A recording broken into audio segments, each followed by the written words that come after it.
dinyalain biar saya panggil. Ini berarti pernah ini dong ke Lampai. Pernah apa? Ke Lampai pada aja. Nggak pernah.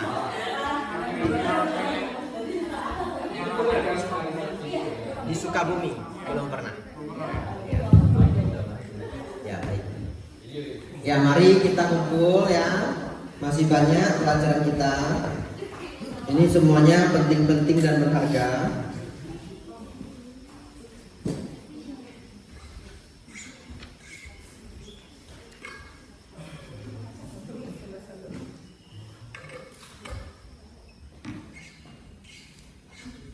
Temannya yang lain belum datang ya.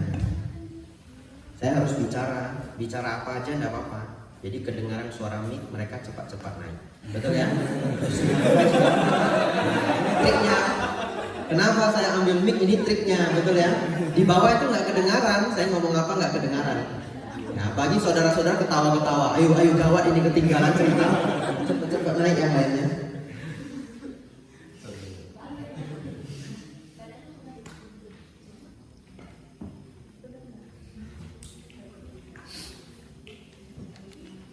Berapa orang lagi belum datang? Banyak juga ya, 10 mungkin ya.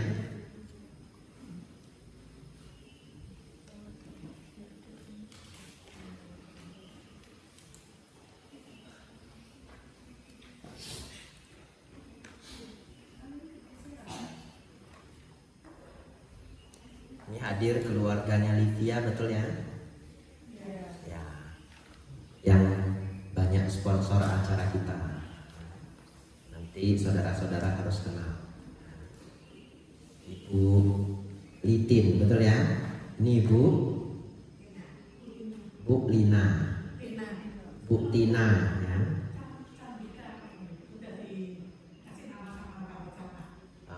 Ibu Candika atau Ibu Tina, Bu Litin, sama Ko Ahok. Betul ya? Atau salah? Benar ya? Utama Wirya. Ko Ahok aja nggak apa-apa, Gubernur Jakarta.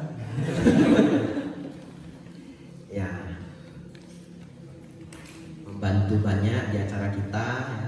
Sponsor makanan juga ya, saya dengar ya. Ya, kita semua bersyukur, berterima kasih. Nomodana. Ya, semoga sudah lengkap teman-teman kita. Ada yang kabur? Gawat, ini salah saya. Mereka sudah pergi karena kata Bante Abijato mengikuti. Gitu. Masuk kelas boleh, tidak masuk tidak apa-apa gitu ya. Oh ya betul juga, masuk kelas boleh, tidak masuk tidak apa-apa. Nanti dikejar sama panitia. Kamu kok tidak masuk tadi? Mengikuti. Mengikuti gitu ya. Mana yang lainnya ini? Kita tunggu 2 menit lagi ya. 2 menit nggak datang, kita lanjut. Ada yang mau nanya? Saya jawab dalam 2 menit. Belum ya? Kita rekap ya. Saudara-saudari sudah belajar, ingat jadilah orang yang baik ya, membawa manfaat untuk diri sendiri dan makhluk lain. Jangan lupa, janganlah berbuat jahat. Karena buahnya adalah penderitaan. Mungkin saat ini buahnya belum terasa, tapi buah itu bisa datang di waktu-waktu yang akan datang. Yang paling sulit itu adalah menjaga mulut, dan itu latihannya sulit. Ya. Saya berharap banget. Kalau saudara-saudari sudah hampir mau ngomong sesuatu yang bisa membuat orang sakit hati, direm, ya, direm. Saya lahir dari kota Medan. Orang kota Medan itu mulutnya nggak ada rem. Remnya blong. Ya. Betul, remnya blong. Sampai saya dinasihati Bante Panyawaro. Ya, beliau bilang begini. Satu ketika, Ku Abdi jatuh. Nggak usah pakai mic ya. Biku Abdi jatuh. Banyak-banyak memang begini nadanya ya, sabar ya. Biku Abdi jatuh. Ya, ingat kalau berbicara dengan orang yang kurang mampu, jangan cerita ekonomi. Bercerita dengan orang yang sakit, jangan cerita kesehatan. cerita dengan orang yang pendidikannya tidak tinggi, jangan cerita masalah sekolah. Saya diberi nasihat itu. Dan hanya itu. Selesai itu saya masuk ke kuti. Kuti itu artinya kamarnya biku. Setelah masuk ke kuti saya renung-renungkan lagi. Kenapa beliaunya tiba-tiba ngomong begitu? Kenapa ya? Saya renung-renungkan begitu. Mungkin saya selama ini kalau ngomong remnya blong. Gaya itu angkot Medan. Supir Medan. Ya. Pokoknya klakson maju gitu. Ini benar, kalau Anda belum pernah ke Medan, sekali ke Medan Anda akan terkejut. Tin tin tin tin tin, betul ya? Ya, cuma satu level di bawah India. India lebih parah. India parah banget. Klaksonnya sepanjang jalan. Anda jadi kebal kalau ke India. Ya, polusinya tinggi, klakson di mana-mana. Ya. Tapi setelah itu saya benar-benar berubah. Ya, kalau saya mau ngomong yang sudah agak kasar, stop. Kalau tidak, siapa yang rugi? Diri sendiri. Ya. Anda hanya punya dua pilihan, menjadi menderita atau menjadi bijaksana. Ya. Anda hanya punya dua pilihan. Ya, itu yang saya pelajari. Lama-lama benar-benar saya praktekkan. Ya, syukur-syukur ya, jarang terpleset. Tapi sebagai manusia kadang juga bisa keliru. Ya, tapi dilatih sebaik mungkin, jaga ucapan. Baik, kita lanjut ya. Saudara-saudari, ini menarik sekali. Kalau biku, latihannya lebih tinggi sedikit. Mikodai, mai mikodai. Kalau tadi Anda latihannya apa? Miko, di artinya baik ya. Mai miko, dai ya. Kalau ada baik, kalau nggak ada nggak apa-apa. Kalau biku, kalau ada boleh, nggak ada juga boleh. Mikodai, mai mikodai. Besok saya makan, saudara tanya, Bante kopi? Mikodai, mai mikodai. Ya, kalau dibuatkan ya syukur, nggak dibuatkan nggak apa-apa. Ya, saya juga nggak pernah nuntut, betul ya? Saya nggak pernah nuntut. Harus ada ini, saya nggak nuntut. Kecuali itu krusial, ya penting. Kalau biku berusaha ya, mikodai, mai mikodai. Kalau saudara-saudari, mikodi, mai mikodai. Saya ajarkan ini di satu provinsi di Kepulauan Riau. Di sana terpengaruh tanah Melayu. Pintar sekali berpantun. Ya. Saya ngajarinnya itu malam jam 8 malam. Besoknya saya naik kapal ke Lingga. Lingga jauh banget. Dari Tanjung Pinang ke Lingga 3,5 jam. Selesai tiba di Lingga masih harus jalur darat. Sampai di sana ada loh wihara, tapi lagi dibangun. Lalu ada orang buka toko. Kalau di daerah itu tokonya apa saja ada. Ya, saya jarang melihat toko seperti itu. Semuanya ada, dari pipa, lemari-lemari plastik, lalu apa aja ada kecuali makanan. Mesin fotokopi aja ada. mau kopi kertas bisa. Tahu nama tokonya apa? Oh bukan. Toko Happiness. Ini beneran. Nanti ke Lingga ya, nyari ya, Toko Happiness. Itu loh, Bante Abijato ngomong Anda loh, ini Toko Happiness gitu. Nanti Anda dikasih diskon 10%. Nah, jalan kami naik kapal ke Lingga. Di kapal itu ada umat yang bilang, Bante kemarin ngajar itu Mikodi, mai Mikodai sudah berubah Bante. Karena mereka pintar berpantun. Sudah berubah. Berubah bagaimana? Sudah berubah Bante. Mikodi, mai mikodai. Beli mie jangan di kedai. Aduh, pasrah saya ya. Selanjutnya. 3 lagi selesai. Ya, jam dulu. Tapi jangan cuma didengar ya, harus dipraktekkan. Tidak ada alasan. Saudara harus praktekkan. Nah, ini HP-nya bilang no excuses. Punyanya Willy ini. No excuses ya, Anda harus praktekkan. Baik, saudara-saudari, kalau kita belajar Dharma, spiritual kita akan meningkat, betul? Ya, tapi apa ciri-cirinya? Orang yang spiritualnya meningkat, ciri-cirinya adalah bertumbuh metta, karuna, mudita, upekha. Ya, cinta kasih bertumbuh, belas kasih bertumbuh. Mudita itu senang melihat orang lain bahagia. Jadi iri hati kita menurun. Kita jadi orang yang ingin membahagiakan orang lain, ingin membantu orang lain bila kesulitan, senang apabila melihat teman kita sukses, dan punya UPK. UPK ini paling sulit. Saya beritahu definisinya, saudara latih pelan-pelan. Mencapai 3 UPK itu sulit. UPK yang sebenarnya itu adalah ketenangseimbangan yang hanya bisa dicapai dalam meditasi. Tapi saya beri arti UPK setidaknya dalam kehidupan sehari-hari. Anda menjadi orang yang lebih tenang seimbang. Dipuji tidak terbang, dicela tidak terluka. Dipuji tidak terbang, dicela tidak terluka. Ya. Walaupun ini bukan definisi 100%-nya UPK, karena UPK itu adalah pencapaian samadhi, tapi yang ini lebih gampang saudara-saudari praktekkan. Ya. Belajarlah kalau dipuji tidak terbang, dicela tidak terluka. Itu namanya tenang seimbang.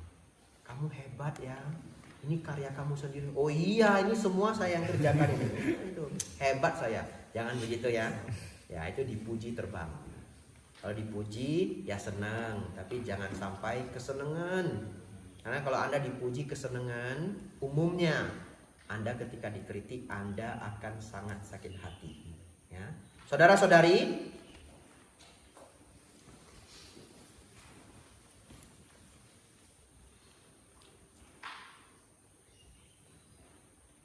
Baik.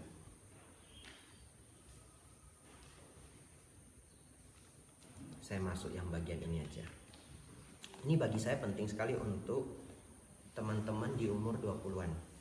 Ini skill mahal. Ini skill sulit.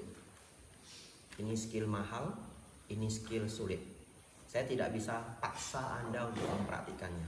Saya hanya bisa mengajarkannya. Dan bahkan bagi saya ini pun tidak mudah. Ini sulit, ya. Tapi apa yang sulit itu kalau bisa Anda praktekkan, Anda jadi orang berkualitas. Yang pertama, saya sambungin aja. Jadi orang yang tahan dicela, tahan dikritik, tahan dimarahi, tahan digosipi. Ya. Jadi orang yang tahan dicela, tahan dikritik, tahan dimarahi, tahan digosipi. Saya mulai dari tahan dimarahi. Kenapa Anda kalau tahan dimarahi Anda berkualitas? Karena Anda tidak mungkin bisa lolos dari dimarahi orang. Tidak mungkin. Kalau Anda kerja sama orang, bisa dimarahi bos? Bisa. Kadang-kadang kita nggak salah. Bisa dimarahi bos kalau nggak salah? Bisa. Dan itu wajar. Saya kasih contoh. Anggap ya, Anda semua ini ya, sudah punya perusahaan sendiri. Kecil nggak apa-apa. Lalu ada 10 orang yang membantu Anda. Anda punya 3 supervisor, tidak punya manajer, kerjakan sendiri. Deal? Sudah ya, 10 karyawan ya. Supervisor ada berapa? 3. 3 orang ini semua pintarnya sama. Rajinnya sama. Tapi si A, kalau Anda marahi dia pergi. Marah sedikit aja, pergi dia. Nggak tahu kemana. Dia kabur aja gitu. Orang yang pertama. Orang yang kedua, kalau Anda marahi, mau dia benar ataupun salah, dia akan melawan dan tidak pernah pasrah. Enggak bu, itu sudah saya rapiin semua, bukan keliru saya. Mungkin itu bagian gudang, saya enggak ngerti. Dia tidak pernah terima kalau dimarahi. Supervisor yang ketiga, ini orang semua pintarnya sama, rajinnya sama. Supervisor yang ketiga, kalau Anda marah, dia diam dengarkan Anda. Lalu dia menjawab begini, ya bu, tak kerjakan sekarang. Dia dimarahin, ini gimana ini barang ini? Ya maaf bu, saya kerjakan sekarang. Itu jawaban dia. Mungkin setelah 3-4 hari Anda sudah nggak marah, dia baru cerita, bu kemarin itu ternyata barangnya ada di belakang, disimpan sama supir. Maksudnya apa? Bukan saya yang salah loh. Ngerti ya? Tapi ketika Anda marah, dia cuma jawab Anda begitu. Iya ya bu, saya kerjakan sekarang. Terus dia kerjakan. Kalau fatal banget,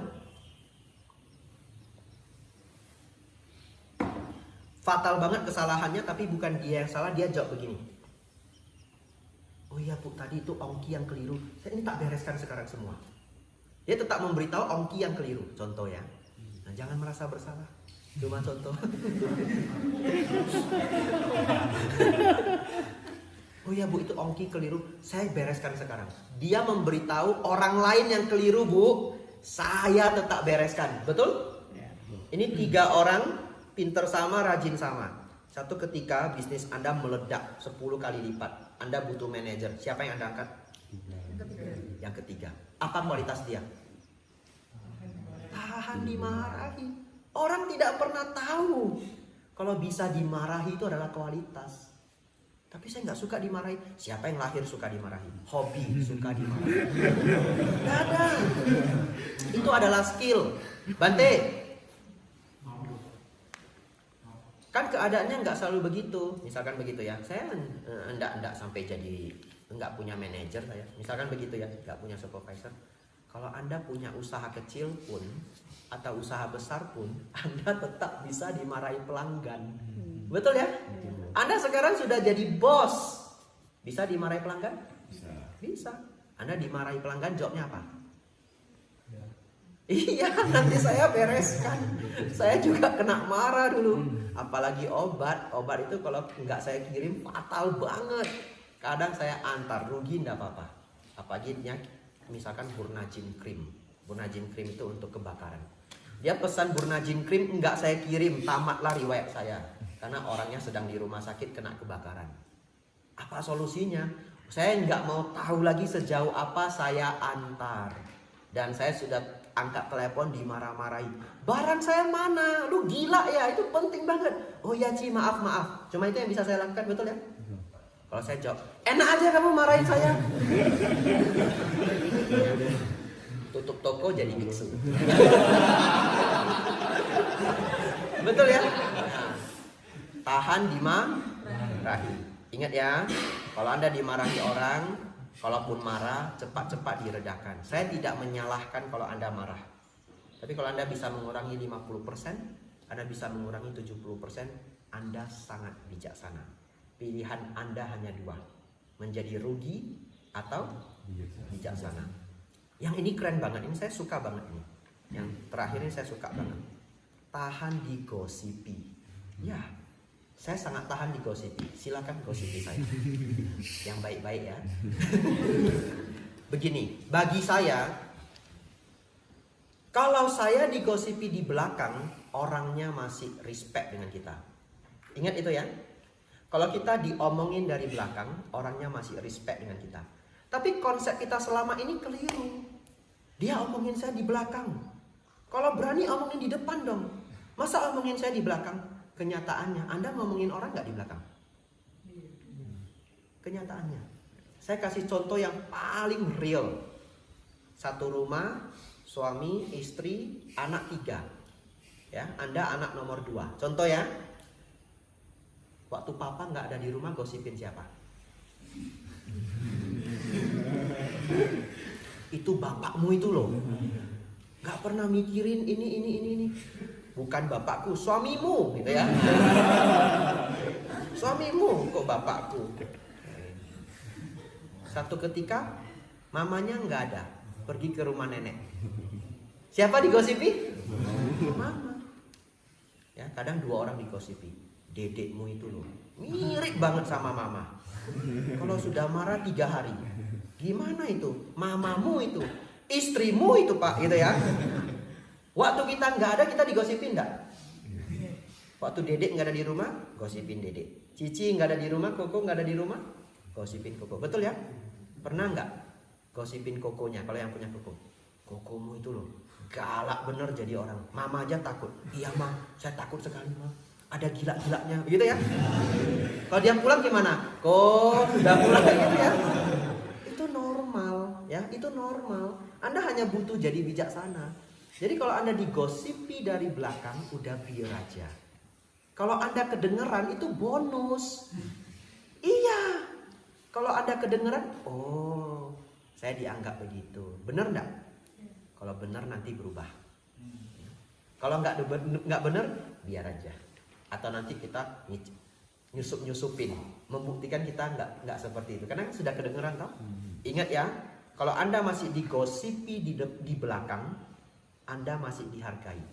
Kalau orang yang sudah datang ke tempat Anda face to face, lalu dia bilang begini, kamu ini ya jadi orang ya tidak menghargai orang lain.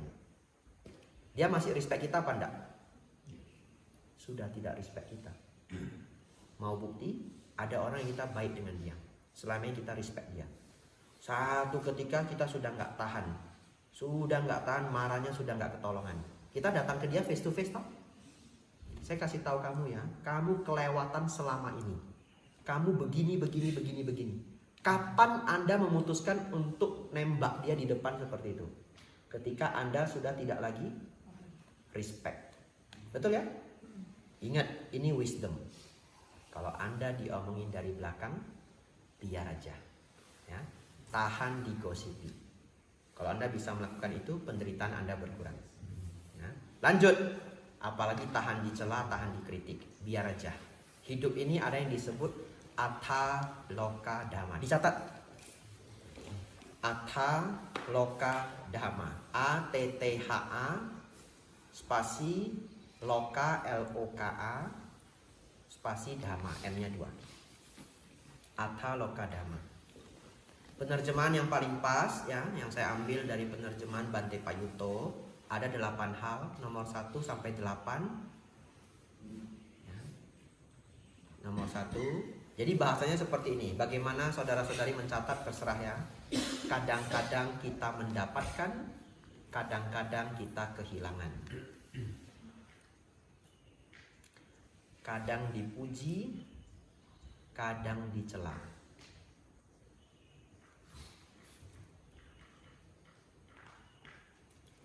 Kadang dikenal, kadang tidak dikenal.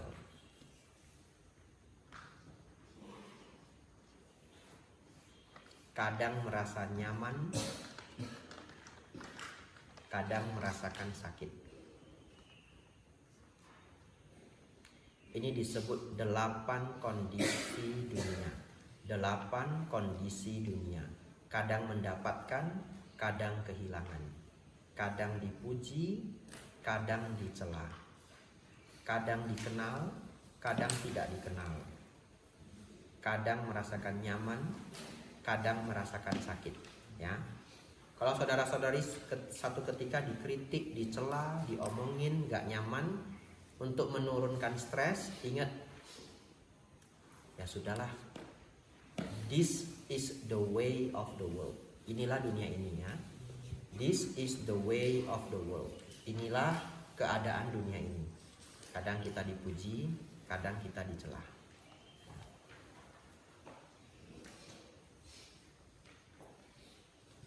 Saudara-saudari, sudah mau habis bahan saya. Ya. Anda hanya punya 2 pilihan. Menjadi bijaksana sekarang atau dipaksa bijaksana oleh lingkungan. Ya. Bagi saya sih, mending Anda memaksakan diri untuk bijaksana sekarang.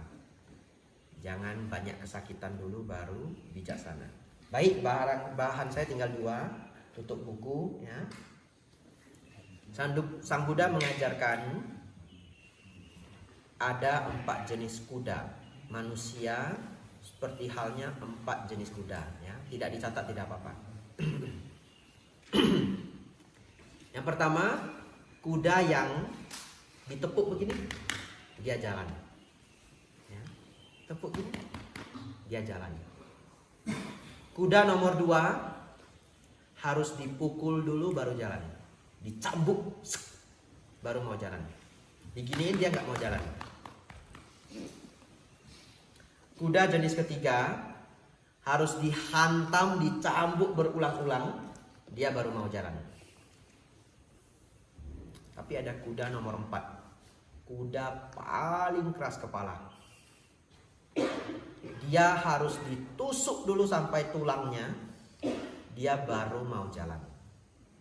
Sang Buddha mengatakan, seperti itulah manusia, ada 4 jenis manusia.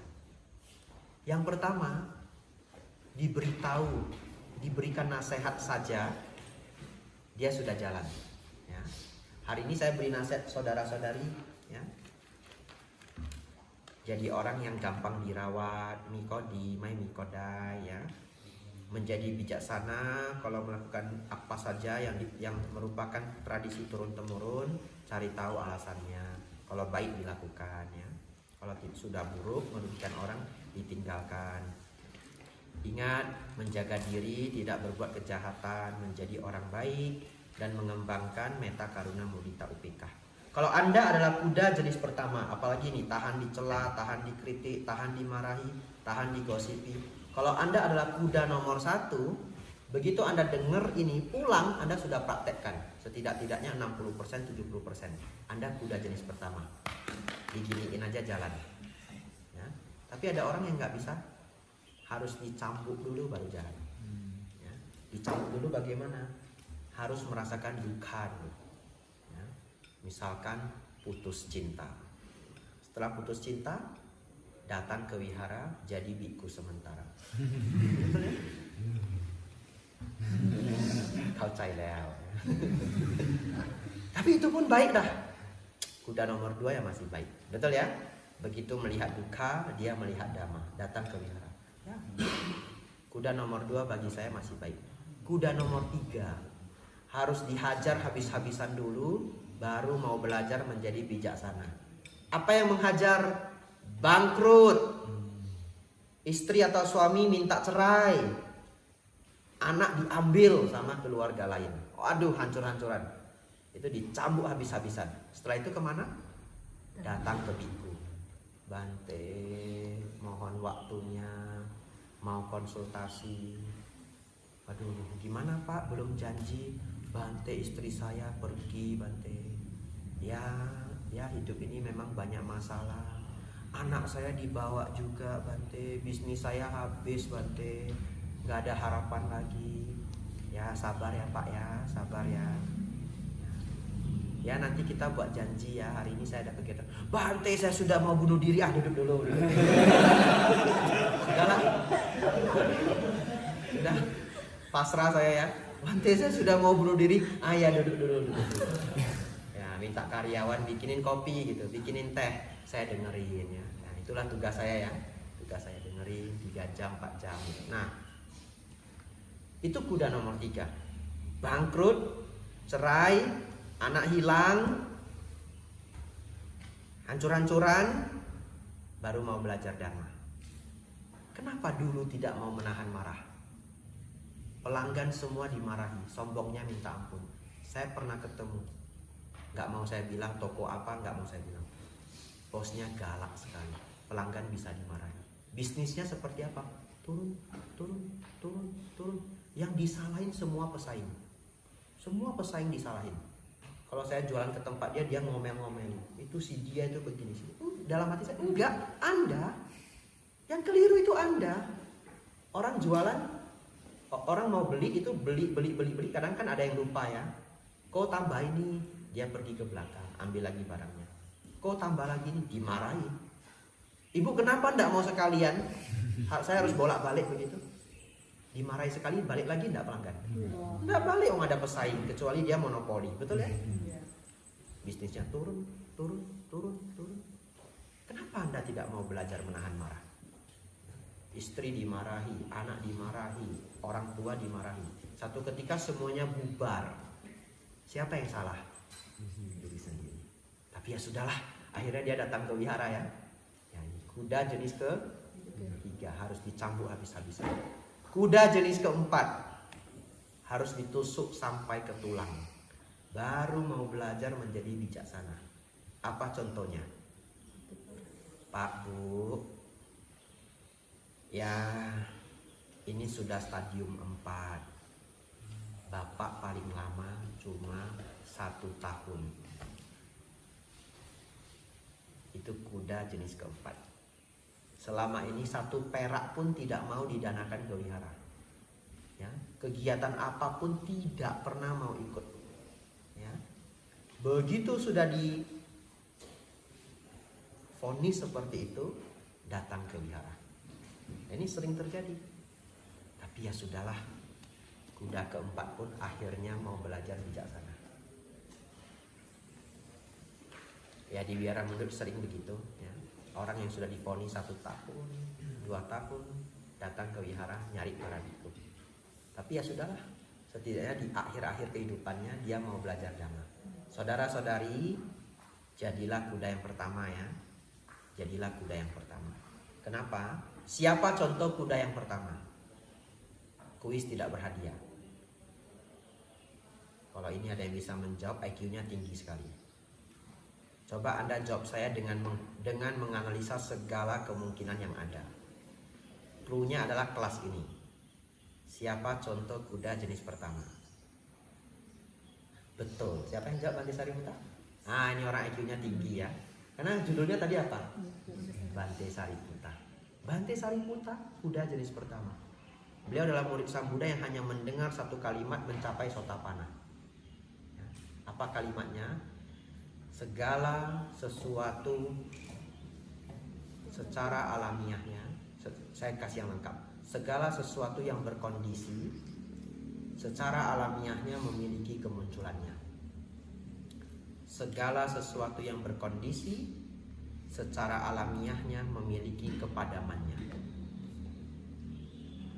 Segala sesuatu yang berkondisi secara alamiahnya memiliki kemunculannya. Secara alamiah memiliki kemunculannya.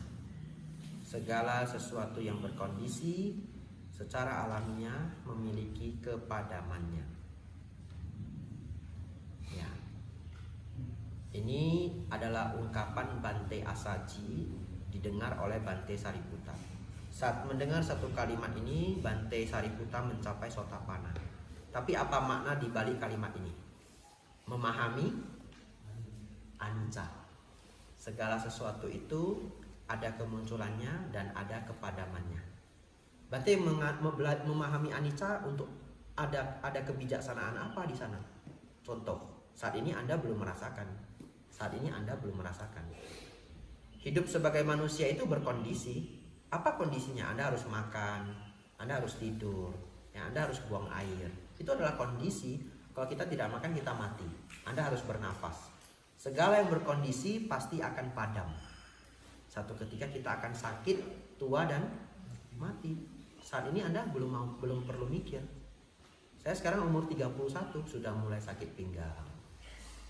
Karena saya kegemukan sakit liver. Divonis saya fatty liver ya. Nah, rasain ya. Siapa suruh gemuk gitu. Fatty liver. Nah, saya sudah mulai sakit.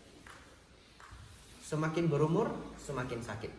Tapi apa gunanya memahami Dharma? Sang Buddha mengatakan, mereka yang paham Dhamma, mereka yang paham anicca, walaupun tubuhku sakit, batinku tidak ikut sakit. Ngerti ya? Walaupun tubuhku sakit, batinku tidak ikut sakit. Ya, lutut sakit, pinggang sakit, ya sudah, namanya hidup. Semua orang pasti sakit, tua dan mati. Kalau lutut mungkin nggak sakit-sakit banget. Ini loh wajah, flek hitam. Nah ini muncul flek hitam, melamin. Ya. Lalu berkaca. Waduh, untuk apa saya skincarean selama ini? Fleknya keluar juga, gitu ya. Lalu Anda bersedih, jangan ya. Ya sudah. Pada waktunya semua akan tua, sakit dan mati. Memahami itu penderitaan kita berkurang. Terakhir, selesainya minum dulu. Nah, hampir 2 jam ini ya. Jam 10.45.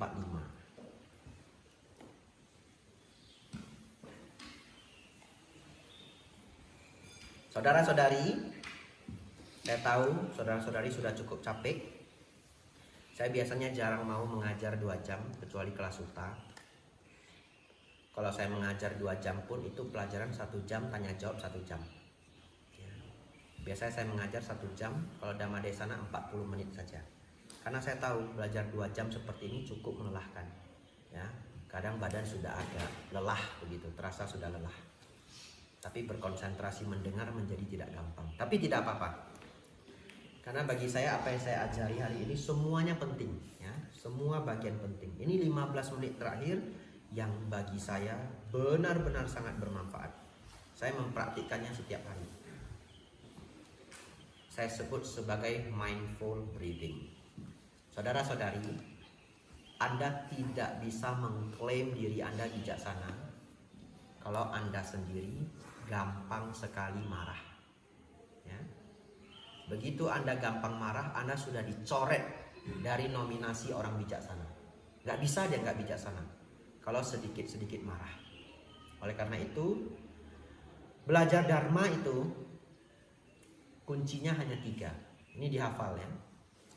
Mengurangi kemarahan, mengurangi keserakahan, mengurangi ego dan kebodohan batin. Mengurangi ego dan kebodohan batin. Mengurangi keserakahan, tadi tipsnya sudah saya kasih, mikodi, main mikodai. Ya. 1. Mengurangi kemarahan, 2. Mengurangi keserakahan, 3. Mengurangi ego dan kebodohan batin. Saya sudah cerita bagaimana orang yang tidak bodoh batinnya, memahami Dhamma. Ya. Bijaksana dia tidak seperti penangkap kucing yang sia-sia. Ego belum saya jelaskan secara lengkap, ya. Tapi memahami ego juga penting sekali. Ya, semoga nanti kita masih ada sesi berikutnya. Kita kembali ke nomor 1. Mengatasi kemarahan sangat sulit. Saya ajak saudara-saudari latihan seperti ini. Setiap kita sudah mau marah, marah itu adalah stres. Dalam psikologi, stres artinya tekanan batin. Segala keadaan yang membuat batin tidak nyaman disebut stres. Dalam bahasa Inggris, stres artinya menekan, betul ya?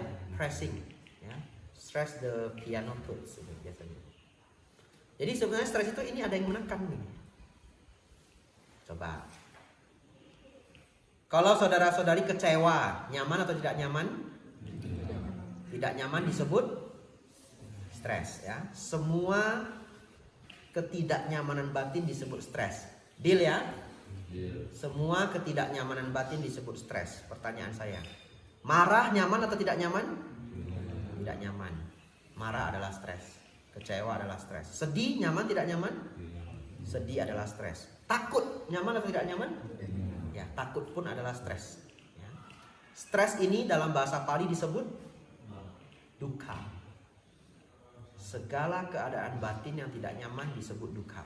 Tapi dukkha punya definisi lain lagi. Ya, tapi kita hari ini belajar ini dulu. Dukkha adalah keadaan batin yang tidak nyaman. Oleh karena itu, begitu Anda memiliki keadaan batin yang tidak nyaman, Anda sedang dukkha. Dan dukkha itu hanya bisa diakhiri dengan kebijaksanaan. Baik. Saudara-saudari, ini saya kencangkan volume saya karena saya tahu energi Anda sudah mau habis ya. Berjuang. 10 menit lagi kita makan ya. Ya, berjuang ya. Ya. Kalau Anda sedang stres, maka tubuh Anda akan mengeluarkan ciri-ciri. Hampir semua orang sama. Begitu Anda stres, kening menjadi ketat. Rahang menjadi menegang. Otot-otot menegang, jantung berdegup kencang, nafas menjadi berat. Itu artinya Anda sedang stres. Kening menjadi ketat, rahang menjadi tegang, otot-otot semua menegang, jantung berdegup kencang, nafas menjadi berat. Contoh, kalau Anda ketakutan, nafasnya seperti apa? Betul? Kalau Anda marah banget, nafasnya seperti apa? Ada orang yang marah seperti ini. Sudah saya kasih tahu ya. Pernah ketemu? Tidak pernah. Ya, Anda kalau marah pasti. Kalau Anda kesal, bahkan kalau Anda sedih, nafas Anda juga berat. Karena saya pernah melihat orang yang ditelepon, diberitahu kokonya meninggal. Wah, ngeri sekali. Nangis habis-habisan dan nafasnya itu berat sekali. Saudara-saudari, kening yang ketat ini tidak bisa kita ganti, tidak bisa kita manipulasi. Tegang di otot rahang ini tidak bisa kita manipulasi, nggak bisa kita atur. Jantung berdegup kencang tidak bisa kita atur. Ada yang bisa ngatur jantung? Tidak bisa ya. Otot-otot menegang tidak bisa kita atur. Yang bisa kita atur satu-satunya adalah nafas. Nafas adalah satu-satunya fisik kita dalam ciri-ciri stres yang bisa kita atur. Oleh karena itu, kalau Anda sedang marah, saya ambil contoh marah saja karena marah itu paling jelas. Begitu Anda tahu Anda sudah mau marah. Saya ulangi ya. Begitu Anda tahu Anda sudah mau marah, yang Anda lakukan adalah pertama, stop berpikir sejenak. Stop berpikir sejenak. Karena apapun yang Anda pikirkan adalah kompor gas. Hanya membuat Anda menjadi semakin marah. Lalu, di saat yang bersamaan, mindful breathing. Nafas masuk, nafas keluar dengan rileks dan mendalam. Maunya badan gimana? Maunya badan betul? Kita paksa.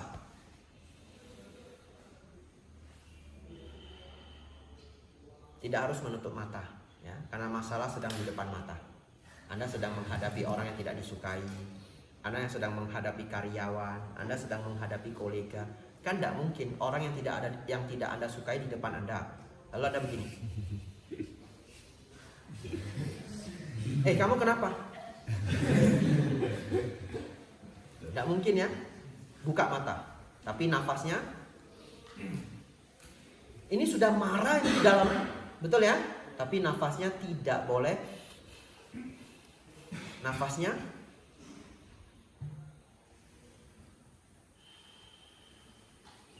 marah Anda otomatis berkurang 30-50%. Tapi Anda harus latihan. Latihannya setiap hari, setiap kali menunggu. Saya melatih ini sudah bertahun-tahun dan benar-benar bekerja. Anda harus latih ini. Caranya bagaimana? Setiap kali menunggu apa saja? Apa saja? Ya. Anda mau makan, ngantri toh? Nah, sambil ngantri, begitu mulai ngantri langsung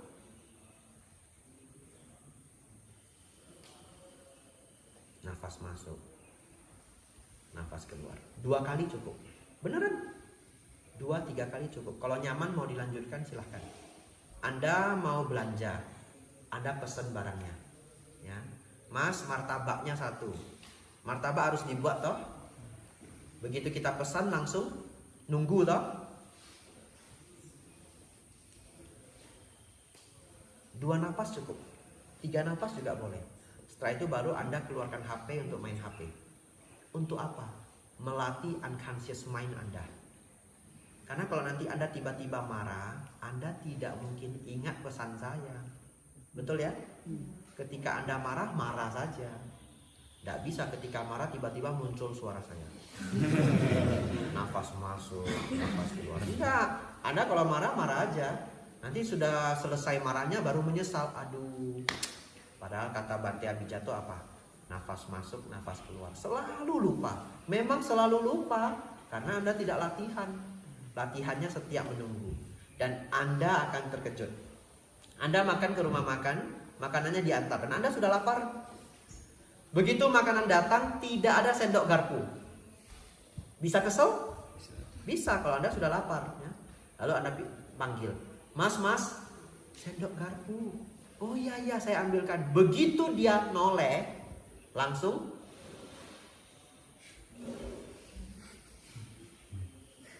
bahkan 1 nafas saja tidak apa-apa. Hanya sebagai pengingat, setiap saya menunggu, saya akan rileks. Oke? Kalau Anda bawa kendaraan sendiri, ini Prasmul di Jakarta ini ya. Pas. Setiap macet, hal pertama yang dilakukan apa?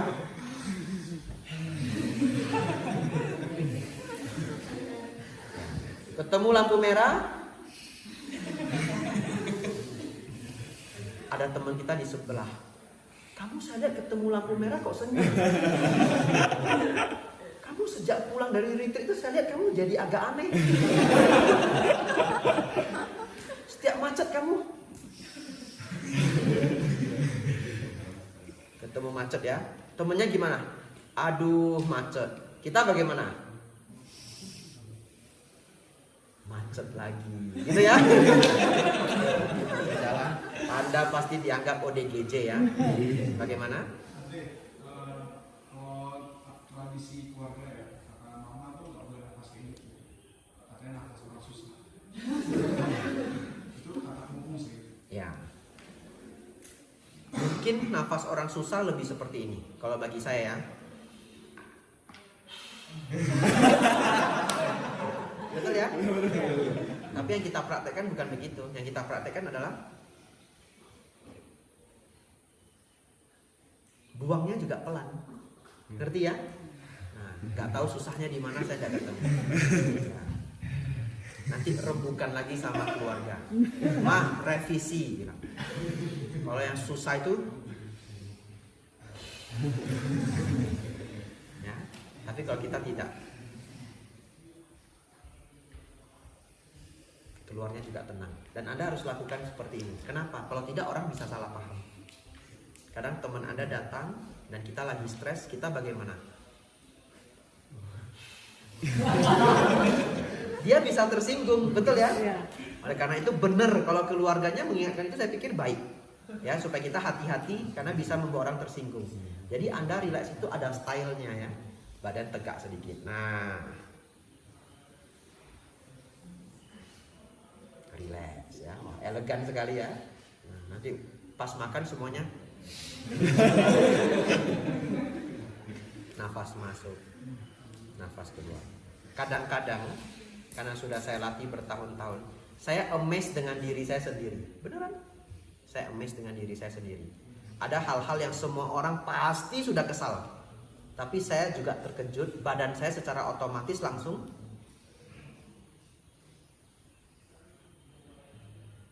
gak ada marah. Marahnya dicari-cari gak ada. Tapi umat Buddha tidak pasif. Selesai relax, pikirkan masalah Anda. Karena Anda sedang menghadapi masalah. Betul ya? Stop berpikir itu cuma sejenak. Setelah relax, Anda pikirkan kembali. Baik, saya punya pesan penting beberapa. Waduh, 2 menit lagi. Cepet-cepetin ya. Saudara-saudari, mindful breathing ini sangat luar biasa. Anda boleh praktekkan kalau malam sulit tidur, ya. Malam sulit tidur, relax. Lebih mengerikan lagi, lebih luar biasa lagi, Anda boleh lakukan ini untuk segala keadaan batin yang tidak nyaman. Dan ini sangat luar biasa. Anda sedang takut, satu ketika Anda malu, ya, merasa malu itu menyiksa sekali. Kadang-kadang kita malu bukan karena perbuatan kita, karena orang lain. Apa solusinya? Anda ulang-ulang pemikiran malu itu, Anda akan semakin malu. Ya. Yang dilakukan adalah nafas masuk, nafas keluar. Nanti benar-benar praktekkan ya. Setiap kali menunggu, setiap kali Anda akan marah. Setahun dari sekarang Anda akan terkejut kalau Anda dengar apa yang baru saya share ini. Anda akan jadi orang yang sabar banget. Sabar banget. Dan yang beruntung itu kita, karena orang sabar itu bahagia. Saya sering menunggu pesawat JT. JT itu apa? Hah? Lion Air ya. Ya. JT itu ya JT ya. Direkam. Ya, ada slogannya JT. Nah, jadi kadang saya naik JT. Tiba-tiba ada berita pesawatnya delay. Orang lain pada stres semua. Apa yang saya lakukan? Relax, keluarkan buku, baca buku. Toh kalau saya cepat sampai, saya juga baca buku. Itu pikiran saya. Tapi mungkin saya beruntung karena saya biku, tuntutan saya sedikit. Anda punya tuntutan lebih banyak. Tapi bagaimanapun lebih baik Anda tidak stres. Setuju nggak? Lebih baik stresnya rendah daripada stresnya tinggi. Betul ya? Setuju ya? Terakhir, setelah ini kita makan.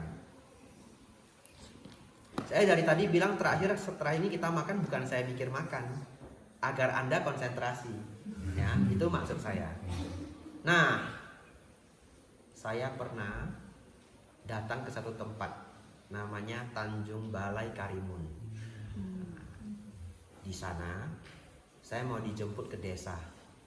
Desanya orang Melayu, semua orang Melayu. Dan di sana sedang dibangun wihara. Namanya Ambaradata, Pasir Panjang. Lalu umatnya sudah janjian, Bante chat saya, sebelumnya sudah ngasih tahu saya secara langsung, Bante nanti malam kita jemput jam 6 sore. Jam berapa? Jam 6 sore. Saya sudah standby jam 6 sore. Sudah standby, kok nggak datang ya? Sudah jam 6 sore. Umat biasanya kalau jemput biku itu cepat datangnya. Tiba-tiba masuk chat WhatsApp, Bante mohon maaf kami telat, nanti kami jemput 18.30. Bante silakan nafas masuk nafas keluar. Aduh, senjata makan tuan ya. Saya tidak boleh marah ya. Nafas masuk nafas keluar. Saya jawab apa? Oke gitu ya. Lalu nafas masuk nafas keluar. Ya mari kita tutup. Saudara-saudari jangan lupa dipraktekkan apa yang dipelajari hari ini, lengkap sekali, banyak sekali ya. Kalau lupa nanti dengar lagi rekamannya. Semoga saudara-saudari semakin maju dalam dhamma, semakin maju dalam kehidupan. Sabe sata bawantu suditata. Semoga semua hidup berbahagia.